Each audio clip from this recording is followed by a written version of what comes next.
Hello ghostly army, कैसे हैं आप सब।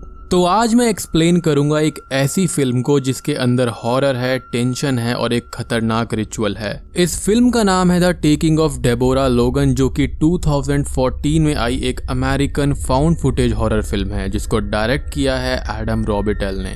और दोस्तों, इस फिल्म का एक सीन है जिसको मैंने कई सालों पहले देखा था, लेकिन कभी भी इस फिल्म का नाम मुझे पता नहीं चला। और इस फिल्म को एक्सप्लेन करने का सिंपल रीजन यही है कि मुझे ये फिल्म बहुत अच्छी लगी और वो सीन जो मेरे दिमाग में कई सालों पहले अटक गया था, उसकी वजह से ही ये फिल्म मुझे एक्सप्लेन करनी ही थी। इस फिल्म की IMDb रेटिंग है 6 स्टार्स आउट ऑफ 10 और ये फिल्म काफी मजेदार है। अगर आपको इस फिल्म को देखना है तो आपको ज्यादा कुछ नहीं करना, बस 2 छोटे से काम करने हैं। एक तो आपको बस चैनल को सब्सक्राइब कर देना है ताकि आप तक बढ़िया बढ़िया कंटेंट आता रहेगा। एक लाल रंग का बटन है जिसको प्रेस करके बेल आइकॉन ऑन कर देना ताकि आप तक वीडियोस की नोटिफिकेशन सबसे पहले आ जाएगी। और मेरा एक इंस्टाग्राम अकाउंट है, वहां पर आप मुझे फॉलो कर लो, link is in the pinned comment. Movie देखने का लिंक आपको नीचे डिस्क्रिप्शन में ही मिल जाएगा, तो चीटिंग ना करना, subscribe and follow on Instagram. तो चलिए अब बिना किसी देरी के चलते हैं सीधा वीडियो की तरफ।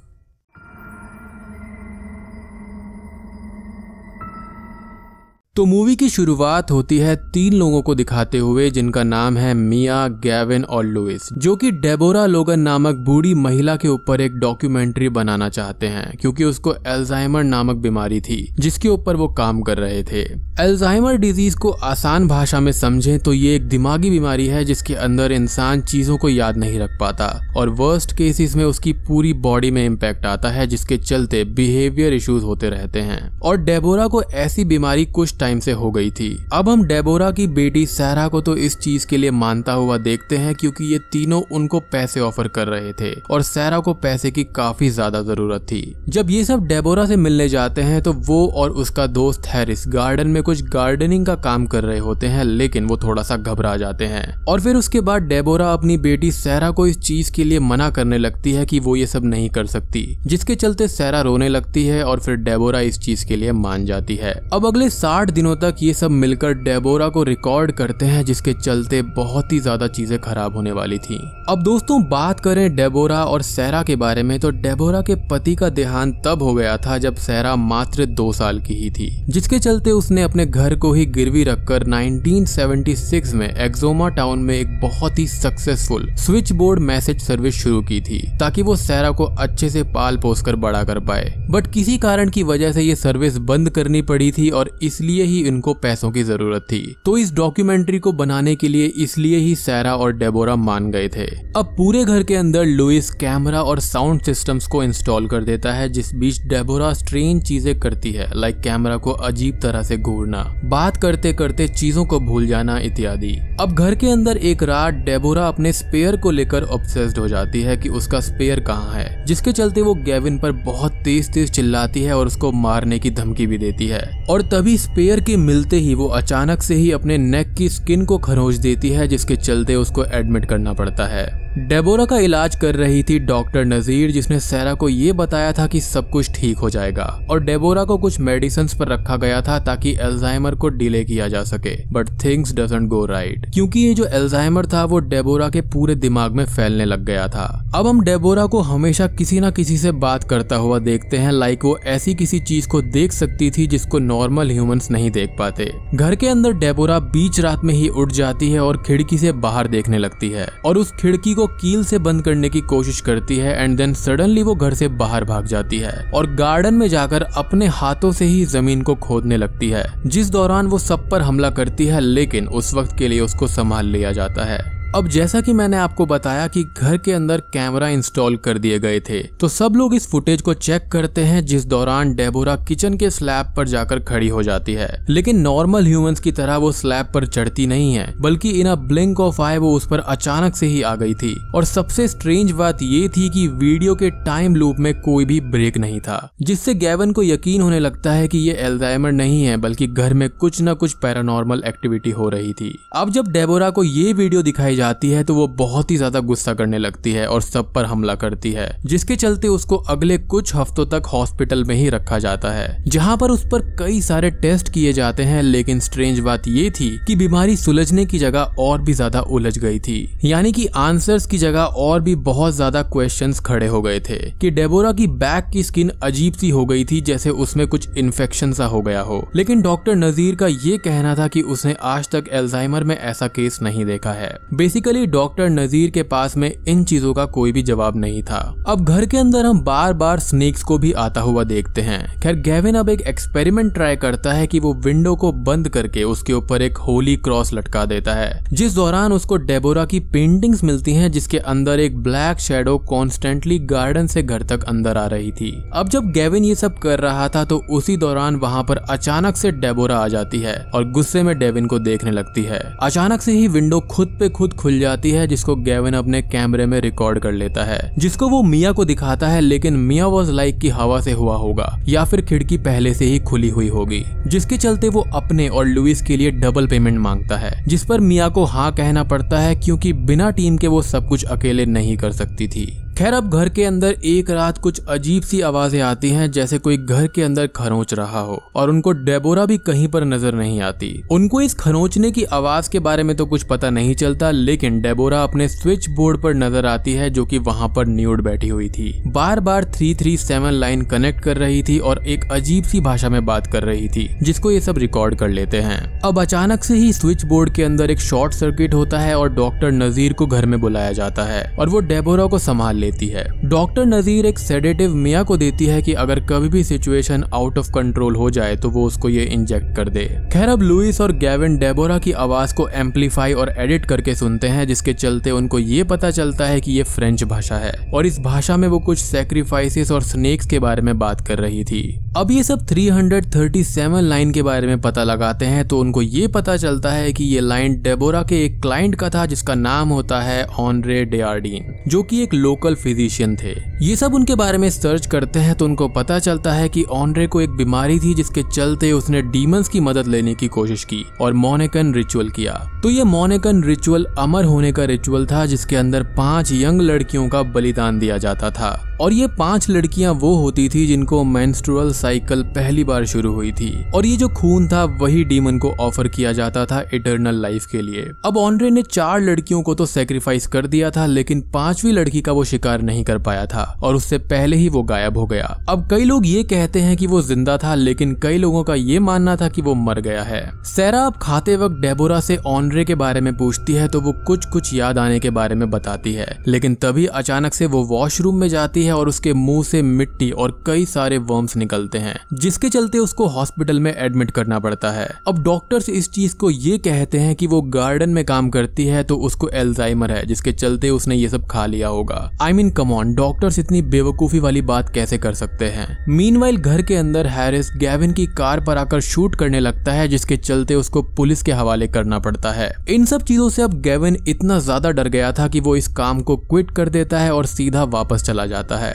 Smart guy. अब हॉस्पिटल के अंदर हम ये देखते हैं कि डेबोरा एक छोटी बच्ची कैरा को अपने साथ में कहीं लेकर जाती है, जिसको कैंसर था। सैरा, मिया और डॉक्टर नजीर डेबोरा को ढूंढते हैं और वो उनको बेसमेंट में मिलती है, जहां पर वो कैरा को लेकर खड़ी हुई थी और ऐसा लग रहा था जैसे उसने उस पर कुछ जादू सा किया हो, बिकॉज कैरा कुछ भी बोल नहीं रही थी। खैर कैरा को बचा लिया जाता है और डेबोरा बहुत तेज चिल्लाने लगती है, बट हॉस्पिटल स्टाफ उसको सेडेटिव्स देकर संभाल लेते हैं। इस मोमेंट पर सैरा श्योर थी कि उसकी मदर पजेस्ड है और वो एक प्रीस्ट से भी बात करती है कि वो उसका एक्सॉर्सिज्म करे, लेकिन वो उसके लिए मना कर देता है बिकॉज उसके लिए ये मैटर बहुत खतरनाक था। मिया अब डॉक्टर शिफर से जाकर बात करती है, जिन्होंने ऑनरे वाले केस पर अपनी राय दी थी। वो बताते हैं कि एक ऐसा ही केस हुआ था अफ्रीका में, जहाँ पर एक माँ को उसके मरे हुए बेटे ने पजेस कर लिया था, क्योंकि उसने उसकी बॉडी 1 महीने तक ही अपने पास में रखी हुई थी। उसके बेटे की डेड बॉडी को जलाते ही वो बिल्कुल ठीक हो गई थी, जिसके चलते उनको भी ऐसा ही करना होगा अगर उनको लगता है कि डेबोरा को ऑनरे की स्पिरिट ने ही पजेस किया है। हॉस्पिटल के अंदर जाकर अब हैरिस बार बार डेबोरा से मिलता है, जिस दौरान वो उसको ये कहती है कि वो उसको जान से मार दे। हैरिस ऐसा ही करने की कोशिश करता है, लेकिन तभी आईसीयू रूम का टीवी उड़ता हुआ आता है और सीधा हैरिस के सर पर लगता है, जिससे उसकी भी हालत बहुत ही ज्यादा खराब हो जाती है। और दोस्तों अब यहाँ पर खुलते हैं असली पत्ते। अब जब सैरा हैरिस से मिलने आती है तो हमको एक शॉकिंग बात पता चलती है कि ऑन्ड्रे कई सालों पहले सैरा को अपना 5th विक्टिम बनाना चाहता था और इसलिए ही वो 337 लाइन पर डेबोरा से बातें किया करता था। बट जब इस चीज के बारे में डेबोरा को पता चला तो उसने अपने स्पेयर से ऑन्ड्रे को गले पर वार करके घायल कर दिया और अपने घर के सामने गार्डन में ही जिंदा दबा दिया था। और उस डेड बॉडी की लोकेशन थी उस मूर्ति के नीचे। अब ये सब बताते वक्त हैरिस की हालत बहुत ज्यादा खराब हो जाती है और शायद से उसकी मौत भी हो जाती है। अब सैरा, लुइस और मिया गार्डन में जाकर ऑन्ड्रे की डेड बॉडी को बहुत ढूंढते हैं, लेकिन उनको डेड बॉडी गार्डन में नहीं मिलती। और तभी अचानक से सैरा को याद आता है कि इतने टाइम से उसकी माँ को अल्जाइमर नहीं था, बल्कि ऑन्ड्रे ने उसको पजेस किया हुआ था और ऑन्ड्रे ने अपनी डेड बॉडी इस गार्डन से निकलवा के कहीं और रखवा दी है।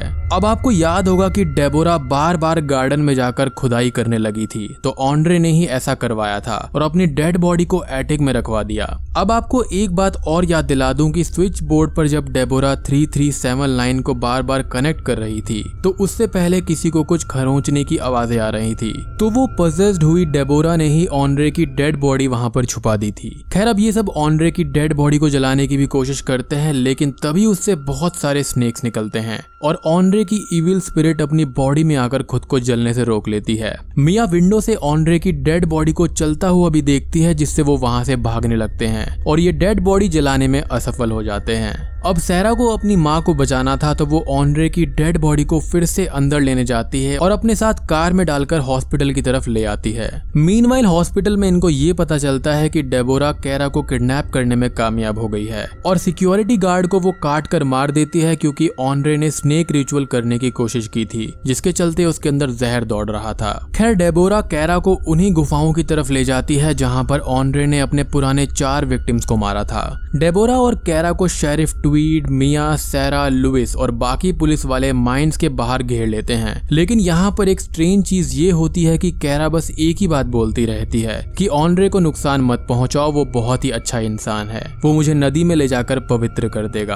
अब इतने में ही डेबोरा पुलिस के मुंह पर स्पिट करती है, जिससे उसका चेहरा जलने लगता है। I told you snake Venom. अब इसी अफरा तफरी में डेबोरा कैरा को लेकर माइंस के अंदर चली जाती है, जहाँ पर लुइस, मिया, सैरा और शेरिफ ट्वीड उनका पीछा करते हैं। ये केव सिस्टम काफी ज्यादा कॉम्प्लेक्स था और यहाँ पर पूरी मूवी फाउंड फुटेज स्टाइल में फिर से आ जाती है, जहाँ पर शेरिफ की मौत हो जाती है, जिसके बाद अब लुइस, मिया और सैरा की ही जिम्मेदारी थी कि वो डेबोरा और कैरा दोनों को बचाएं। मिया डॉक्टर नजीर के द्वारा दिया गया सेडेटिव भी उसको दे देती है ताकि वो शांत हो जाए, लेकिन उसका कोई भी फायदा नहीं होता। अब तभी ये सब एक बहुत ही भयानक नजारा देखते हैं कि डेबोरा स्नेक की तरह कैरा को जिंदा निगलने की कोशिश कर रही थी। ये सीन बहुत ही ज्यादा भयानक था और दोस्तों ये वही सीन है जो कि मैंने कई सालों पहले देखा था। खैर सैरा अब गुस्से में गन फायर करती है और पजेस्ड डेबोरा खतरनाक तरह से इन पर चिल्लाती है, बट तभी ये सब डेबोरा को ऑन्ड्रे से फाइट करने के लिए कहते हैं, तो Deborah tries to fight it. ये सब अब ऑन्ड्रे की डेड बॉडी को जला देते हैं और बस तभी केव में बहुत तेज तेज चिल्लाने की आवाजें आना शुरू हो जाती हैं कि फाइनली ऑन्ड्रे को जला दिया गया है और कैरा को बचा लिया जाता है, लेकिन डेबोरा के शरीर पर बहुत सारे जख्म आ जाते हैं। आफ्टरवर्ड्स हम ये देखते हैं कि मिया लुइस ने सब कुछ रिकॉर्ड किया है और वो स्टिल डेबोरा के ऊपर डॉक्यूमेंट्री बना रहे थे। डेबोरा पर चाइल्ड एब्डक्शन का इल्जाम लगता है, लेकिन उसकी हालत ऐसी हो गई थी कि वो ना ही बोल पा रही थी और ना ही सुन पा रही थी। अब अगर आप एक बच्चे को जिंदा निगलने की कोशिश करोगे तो वोकल कॉर्ड्स तो तबाह हो ही जाएंगे ना। खैर इसी वजह से कोर्ट ने उसको सजा नहीं दी थी और उसको मेडिकल ऑब्जर्वेशन में ही रखा गया था। अब हम एक टीवी इंटरव्यू देखते हैं जहाँ पर कैरा ने एक मिरेकल शो किया है कि उसका कैंसर बिल्कुल ठीक हो गया था और वो हष्ट पुष्ट हो गई थी, like good weight gain, hair का वापस आ जाना, एटसेट्रा एटसेट्रा। टीवी रिपोर्टर उससे पूछता है कि क्या उसके कुछ प्लान है फ्यूचर के लिए, तो वो टीवी रिपोर्टर से कहती है कि हाँ उसका एक प्लान है, लेकिन वो सीक्रेट है और वो किसी को नहीं बताएगी। तभी वो एक स्ट्रेंज सी नजरों से हंसते हुए कैमरा में देखती है और यहाँ पर कुछ और पत्ते खुलते हैं कि ऑन्ड्रे रिचुअल करने में कामयाब रहा। जब पजेस्ड डेबोरा केव्स में कैरा को जिंदा निगलने की कोशिश कर रही थी तो वो उसको खा नहीं रही थी, बल्कि वो ऑन्ड्रे खुद की स्पिरिट को कैरा में ट्रांसफर कर रहा था, जिसमें वो कामयाब हुआ। तभी तो कैरा का कैंसर बिल्कुल ठीक हो गया था और ये 5th विक्टिम का सैक्रिफाइस नहीं देना होता था, बल्कि उस विक्टिम में खुद की स्पिरिट ट्रांसफर करनी होती थी ताकि इटर्नल लाइफ मिले। अब मुझे लगता है कि ऑन्ड्रे कैरा के अंदर तो आ गया था, लेकिन अब जब कैरा बड़ी होगी और बूढ़ी होने लगेगी तो वो फिर से इस रिचुअल को करेगा और एक न्यू विक्टिम को ढूंढेगा ताकि वो फिर से खुद को जिंदा रख सके। और क्या पता कि ऑन्ड्रे भी रियल था या फिर नहीं, हो सकता है कि ये कोई और ही था जो कि खुद को इस रिचुअल के जरिए कई हजारों सालों से जिंदा रखता आ रहा था। और बूम, मूवी वहीं पर खत्म हो जाती है। तो दोस्तों, ये थी द टेकिंग ऑफ डेबोरा लोगन की हिंदी एक्सप्लेनेशन। आई बिलीव कि एंड में ऑन्ड्रे के प्लान के अकॉर्डिंग सब कुछ हुआ and they all fail into the trap. उसका मकसद यही था कि एक जवान शरीर मिले तो वो उसके अंदर आ जाए और उसका पुराना शरीर खत्म कर दिया जाए। क्योंकि एंड में सब कुछ इतना इजीली हो गया था तो वो सब कुछ एक प्लान के तहत था। और ये बात हर जगह कही गई है कि एक शरीर के अंदर 2 सोल्स नहीं रह सकती और इवेंचुअली एक को खत्म होना पड़ता है। कैरा की सोल खत्म हो गई और ऑन्ड्रे ने उस पर टेक ओवर कर लिया। डेबोरा ने अपना बेस्ट ट्राई किया कि वो अपनी बेटी को बचा पाए और उसने ऐसा किया भी, लेकिन इस बीच वो पूरी तरह से खुद खत्म हो गई। बट उसने माँ होने का फर्ज निभाया। एज अ सिंगल मदर उसने बहुत ही अच्छे से सैरा को संभाला था, अदरवाइज आज सैरा की बॉडी के अंदर ऑन्ड्रे होता। और दोस्तों, इस मूवी के अंदर अफ्रीका की एक कहानी का जिक्र था, राइट, कि कैसे माँ के अंदर उसके मरे हुए बेटे की रूह आ गई थी। तो ये रेफरेंस इसलिए दिया गया है क्योंकि इस रिचुअल का जो ओरिजिन है वो अफ्रीका से ही है। और आपको याद होगा कि कुछ दिन पहले मैंने 8 नामक एक हॉरर मूवी एक्सप्लेन की थी, तो उसके अंदर स्नेक्स के बारे में बताया गया था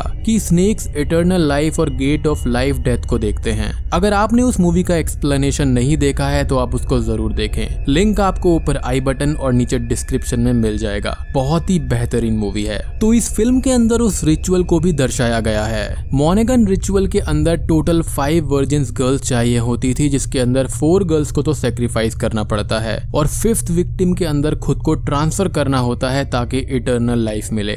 और वो ऑन्ड्रे था भी या फिर बस उसने ऑन्ड्रे के साथ ऐसा ही किया था, god knows. Movie was really nice. एक नया रिचुअल पता चला और कुछ सीन्स काफी अच्छे हैं। बाकी मैंने आपके सारे डाउट्स क्लियर कर ही दिए हैं कि एक्चुअल में हुआ क्या था। और घर के अंदर बार बार स्नेक्स दिख रहे थे और गार्डन के अंदर भी स्नेक्स थे, तो वो ऑन्ड्रे को दर्शाते थे क्योंकि उसने मोनेगन रिचुअल किया था। पर्सनली मुझे लगता है कि एंड में थोड़ा सा बेटर कैमरा वर्क होना चाहिए था। It was too shaky in the end. बाकी तो फिल्म बहुत बढ़िया है, देखने में आपको काफी मजा आएगा और बहुत ही अच्छी लगेगी। तो वीडियो पसंद आई हो तो लाइक करो, सबके साथ में शेयर करो, कमेंट करके बताओ कि वीडियो कैसी लगी और सब्सक्राइब करना बिल्कुल भी मत भूलना। तो मैं आप सबको मिलता हूँ अगली वीडियो के साथ में, तब तक के लिए